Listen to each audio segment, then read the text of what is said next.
Hi Sir Dan, I'm okay. And of course, sa lahat ng ating mga tipakinig at lahat ng mga televiewers natin ngayon, isang malaya at mapagpalayang gabi sa inyo lahat. Ayan. Commissioner, maaari mo bang ipakilala sa amin si Commissioner Baloro at paano ba siya naging isang public servant at social worker? A lot of story to tell about myself, pero the bottom line, why I took up Bachelor of Science in Social Work as my prerequisite, no, para makatabang sa tanan or makahelp doon sa mas nangangailangan is because of my childhood experience. I used to live in informal settler family or an informal settler community. I was raised even in the street, no, because I used to work with my grand lola who used to be a sidewalk vendor in San Pedro Cathedral. I'm a known child in San Pedro Cathedral because I used to sell tickets sa sweepstakes noon, no, na PCSO. I even used to sell candles, flowers, sampagita, and a lot more just to survive. So that was my turning point why I want to become a social worker, because I want to do something to give to the community because I know and I have experience to have less. Okay, so yun yung para nag-trigger sa'yo. Tell us about kung gaano kahirap being raised in a situation na parang alam mo yun, you have to work hard na being a student and also you have to earn everything hard. Mahirap because isa na doon yung my current situation, the economic situation that I had because, of course, survival for the fittest, no? Parang I am very much dependent to my grandma's na kita, no, every day. Second thing is alam ko yung lola ko was working so hard, no, to earn.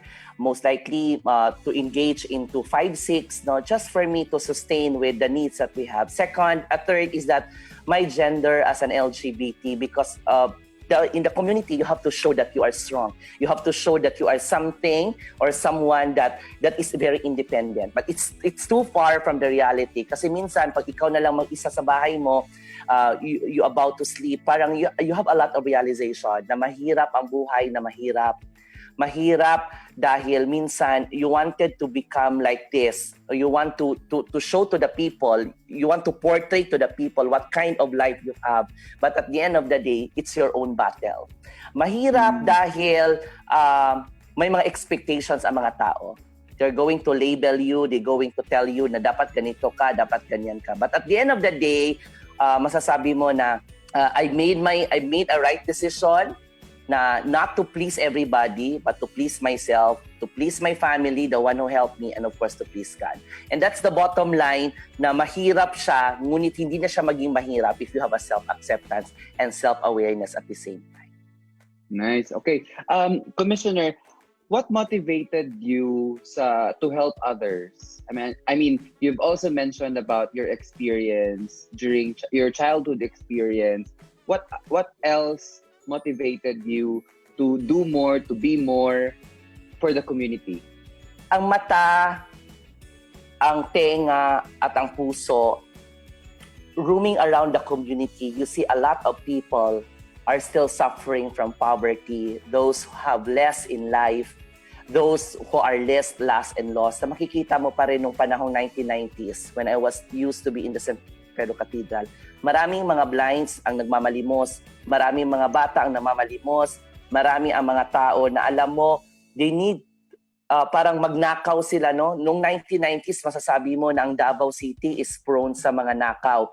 Nakikita mo na ang pagnanakaw ay mali, ngunit naging tama dahil alam mo, yung perang ninakaw nila ay nakakatulong sa kanilang pamilya.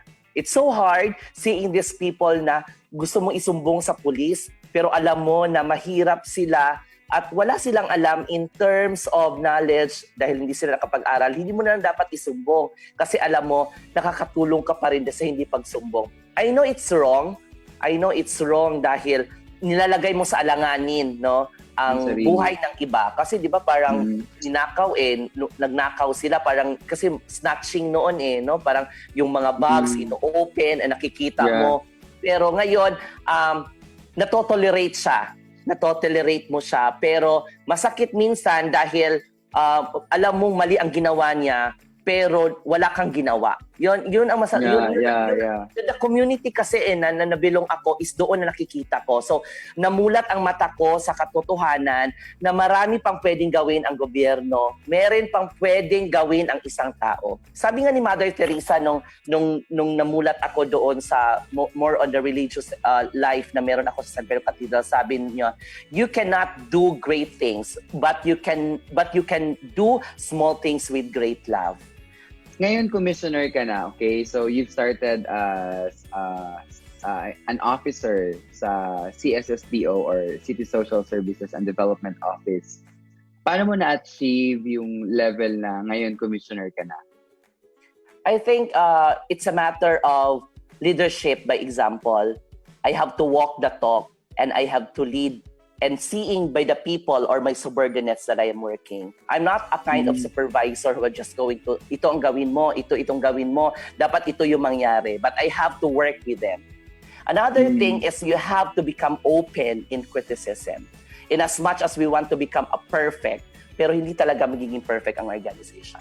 But what's important is you will allow yourself to embrace imperfection and more so to allow yourself that you have something to learn, you have something and more things to learn because you are not a monopoly of knowledge, you're not a monopoly of skills, you're not a monopoly of resources, and even you're not a monopoly of connections. I've heard that there is a new initiative dito sa City Government of Davao para sa mga Davaoenyong nawalan ng trabaho sa mga naapektuhan ng COVID-19. Can you tell us more about the initiative or project? Yes, Sir Dan. Actually, we're so fortunate here in Davao because I think this is the only in the local government units that we were able to access national government funds, especially from the Department of Budget and Management. I used to work with the city government of Davao as a special consultant of Mayor Inday Sara for our social development programs. Two projects that we have right now that we are commencing are first is we have the Work for Davao. This is a program initiative for an emergency cash employment service office na ipinamimigay natin doon sa mga na-retrench, doon sa mga na-apektuhan or na-retrieve from their work at yung mga tao or mga nagtatrabaho na hanggang ngayon ay hindi pa nakapalik sa kanilang mga workplaces dahil sa mga restrictions even if we are in the modified community quarantine. The second one is we have this Work for Davao program. This is an educational aid that we are giving to the children who have the desire to continue studying for the school year 2020-2021 para doon sa ating mga bata na ang kanilang mga magulang ay naapektuhan din ang kanilang livelihood or the source of income dahil sa COVID-19 pandemic. We are giving 1,000 pesos for our kindergarten. We are giving 2,000 pesos for our elementary levels. We are giving 3,000 for our 4,500 slots for the junior and senior high school. At balikan ko ang Work for Davao program is we have an allotted budget of 169,944,000. Ito ay makapaglingkod at makapagbigay ng pagkakataon sa ating mga Davaoenyos na naapektuhan dahil sa COVID-19 na makapagtrabaho ng 10 working days na makaka-receive sila ng 3,960 sa buong 10 days na kanilang pinagtatrabahuan. So there are about 42,915 to be exact number of Davaoenyos na makapag-avail sa programang ito na that will end on December 4, 2020. I think marami sa mga Davaoenyo ang gusto malaman kung paano sila makapag-avail sa initiative or project that the City Government of Davao has. Paano ba nila ito makuha? Saan ka ba nila pwedeng ma-follow or yung information? Tatlo lamang ang pamaraan na pwede natin gawin para makapag-avail tayo sa programang ito. Una, if we have an internet connection sa ating mga bahay or mga offices, we can apply online. We can visit Eskwela Davao or Work for Davao. That's our official Facebook page. Pangalawa, we can visit our nearest City Social Welfare and Development Office para ma-i-assess tayo sa mga social workers na meron tayo. O di kaya pangatlo, we can visit our barangay para to lessen the possible transmission of COVID-19. We can visit our barangay, but we have to always remember, we have to be mindful with our social distancing. We have to make sure that we are using properly and appropriate using of face masks. And of course, always use and bring alcohol sa ato ang mga bag or packets so that we can make sure that we are also very It's very important kasi yan ang panawagan ni Mayor Inday Sara, not to become economically stable, but also to make sure that there would be a safety, no? And at the same time, we have to secure with the transmission of COVID-19. So yun ang mga pamaraan na pwede natin gawin upang makaabil tayo sa dalawang programa na meron tayo between the Department of Budget and Management and the City Government of Davao, our Work for Davao and Eskwela Davao projects of the local government unit. Commissioner, meron ba silang pwedeng i-contact in case they want to apply for the project?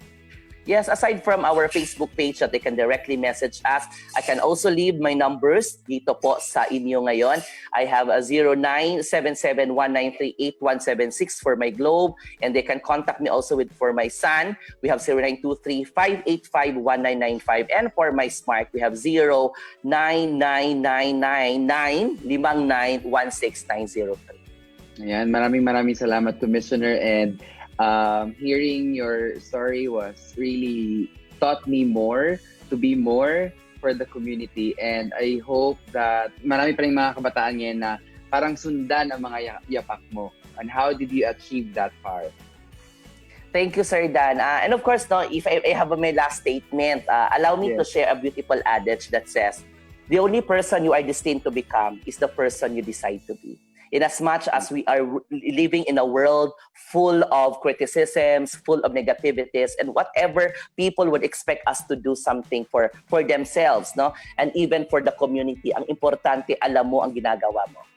And at sabihin natin na hindi sa lahat ng mga bagay na-achieve natin yung gusto natin. Mahirap minsan na we want also to dictate ourselves na dapat ganito, in 2 years time, dapat ito na ako. It's not. It should not be the case. But however, you have to become flexible and versatile at all times. Yan ang pinaka-importante. And doing such thing na nakakabuti para sa sarili mo, para sa pamilya mo, at para sa community mo, you have to leave a legacy. Tama ba ako, Dan? We have to continue the legacy. Sabi nga nila, no, legacy. And of course, before ending, allow me also to share this beautiful adage of Stephen Greley. And this is also one of the favorite quotes of President Duterte that says, I shall pass through this world but once. Any good therefore that I can do or any kindness that I can share to any human being, let me do it now. Let me not defer or neglect it, for I shall not pass this way again. Maraming salamat, Sir Dan, at sa lahat ng bumubuo ng We Magazine. I love you all at maraming salamat. Wait lang. Wala.